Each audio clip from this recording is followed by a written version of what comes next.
मित्रों, चुनाव अब अपने अंतिम 2 चरणों की तरफ बढ़ रहा है। इसमें राजनीतिक दृष्टि से अत्यंत महत्वपूर्ण पूर्वांचल क्षेत्र भी चुनाव की तरफ बढ़ रहा है। पूर्वांचल का क्षेत्र भारत के सर्वाधिक घने बसे क्षेत्रों में, सर्वाधिक उपजाऊ क्षेत्रों में, अत्यंत प्रतिभा संपन्न लोगों का क्षेत्र है, जिसने स्वतंत्रता आंदोलन में अपना बहुत महत्वपूर्ण योगदान दिया है। परंतु दुर्भाग्यवश आज़ादी के बाद लगातार जिन दलों ने शासन किया, उन्होंने इस क्षेत्र को विकास से वंचित और गरीबी में धकेल कर रखा था। आज भी इस क्षेत्र को विकास न मुहैया कराकर यहाँ समाजवादी पार्टी जैसे राजनीतिक दलों ने अधिकांश समय पर बाहुबलियों और अपराधी प्रवृत्ति के व्यक्तियों को संरक्षण देकर अपने राजनीतिक स्वार्थ को सिद्ध करने का प्रयास किया है।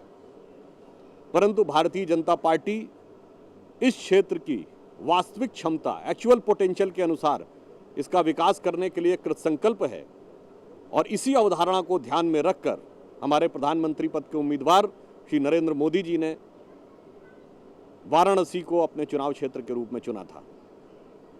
दुर्भाग्यवश समाजवादी पार्टी और बहुजन समाज पार्टी जैसी पार्टियां इस क्षेत्र में जातिवादी, अपराधीकरण और बाहुबलियों की राजनीति को प्रश्रय दे रही हैं। हम इसे समाप्त करके, अमन और शांति स्थापित करके, इसकी प्रतिभा का समुचित सदुपयोग करके इस क्षेत्र को विकास की ओर ले जाना चाहते हैं। राघव जी, जिस तरह से बयान दिया है अमित शाह ने आजमगढ़ को लेकर के, क्या जस्टिफाई करते हैं? देखिए, आजमगढ़ हो अथवा अन्य पूर्वांचल के क्षेत्र हो, जैसा कि मैंने कहा कि यहाँ पर पिछले 60-65 सालों में विकास नहीं किया गया, केवल अपराधी और बाहुबली लोगों को संरक्षण दिया गया। कांग्रेस पार्टी हो या समाजवादी पार्टी, आजमगढ़ में जाकर आतंकवाद के आरोपियों के घर पर सहानुभूति व्यक्त करते हैं, आंसू बहाते हैं। मगर मैं प्रश्न पूछना चाहूँगा कि कांग्रेस और समाजवादी पार्टी के कितने नेता उन जवानों के घर पे गए जो कि पाकिस्तान की सीमा पर लड़ते हुए शहीद हो गए? इसी आजमगढ़ के क्षेत्र में वीर अब्दुल हमीद का घर पड़ता है, आज तक कितने नेता वहाँ पर गए? अशफाक उल्लाह खां के घर पे आज तक कितने नेता गए? इससे साफ है कि यह अलगाववाद के प्रतीकों के साथ समुदाय विशेष को जोड़कर उनके मन में भय उत्पन्न करके अपने राजनीतिक हित को सुनिश्चित करना चाहते हैं, विकास से दूर गरीबी में ढकेल कर रखना चाहते हैं। अमित शाह जी ने जो बोला उसके पीछे मूल मंतव्य यही था।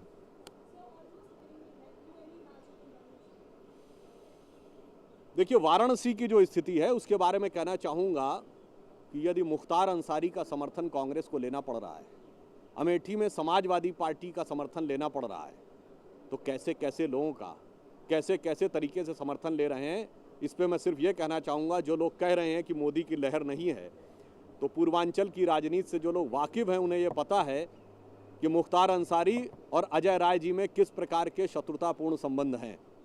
उसके बाद भी अगर दोनों एक साथ हैं तो ये सिर्फ इस बात का परिचायक है कि जब कोई लहर सुनामी या बाढ़ में तब्दील होती है तो एक दूसरे के जान के दुश्मन भी अपनी जान बचाने के लिए एक ही पेड़ के ऊपर चढ़ जाते हैं, और ऐसा ही कुछ नज़ारा हमें वाराणसी में दिखाई पड़ रहा है। Mamata Banerjee has said that Mr.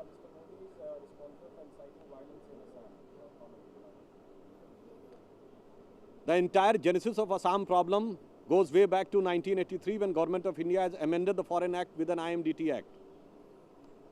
Since long the Congress government is very much there in Assam, and since 10 years they are there in the state also. What they have done to solve that problem? And moreover, at that time Mamata Banerjee was also the part of that government. And when Ms. Mamata Banerjee says, overtly or covertly takes the side of Bangladeshi infiltrators, she is going against the spirit of the Supreme Court judgment. When they quashed the IMDT Act in 2005, Supreme Court has said that this problem of Bangladeshi infiltration amounts to external aggression over India. Sir, एक सवाल ये था कि अमित शाह ने जिस तरह से आजमगढ़ में बयान दिया है कि आजमगढ़ आतंकवादियों का गढ़ है, आपको लगता है कि ये बयान ठीक नहीं है, इससे भावनाएं भड़क सकती हैं? देखिए, ये आजमगढ़ की दुखद दुर्भाग्यपूर्ण परिस्थिति को दर्शाता है जैसा कि मैंने कहा कि वहाँ निरंतर कांग्रेस पार्टी के नेता रहे हों या समाजवादी पार्टी के नेता, क्यों वो आतंकवाद के आरोपियों के घर पर ही जाकर उनका मनोबल बढ़ाते हैं, क्यों वो बाहुबलियों का ही मनोबल बढ़ाते हैं, वो उन समुदाय के उन लोगों के पास क्यों नहीं जाते जिन्होंने कि राष्ट्रवाद के लिए अपना बहुमूल्य योगदान दिया है। अमित शाह जी का ये वक्तव्य सिर्फ उस पीड़ा की अभिव्यक्ति थी। Brief in English. Again, English. Azamgarh and the entire part of eastern UP is politically very important. It's one of the most fertile land of the country, having one of the most talented workforce, and it has given immense contribution to the freedom struggle of India.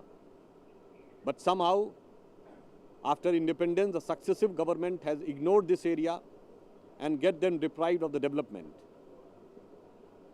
On the contrary, the parties like Samajwadi Party and Congress have given patronize to those who are having criminal background and even those who are having the terrorist background. So this has created a pathetic condition. BJP is committed for the development of the Purvanchal.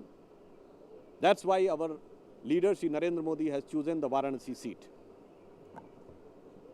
And also, Ms. Mayawati, who has also criticized our leader, Shri Amit Shah, I would like to ask what was the policy of her government when in Muzaffarnagar riots, Samajwadi Party tried to give compensation even on communal lines. They have not spoken a single word. When Samajwadi Party tried to withdraw cases against the terror accused who were accused of planting bombs in the various courts in Uttar Pradesh in 2007 when Ms. Mayawati was in the power, she has not spoken a single word. It means it is clear that Samajwadi Party, BSP and Congress are in same chorus of minority appeasement even at the cost of national security. Their only binding factor is their support to corruption. They were supporting, SP and BSP supporting the central government since last 10 years. And I would like to remind one incident on the issue of PAC on 2G spectrum. It was subverted with the help of these two parties, SP and BSP. So the only binding factor is corruption and the minority appeasement even at the cost of national security.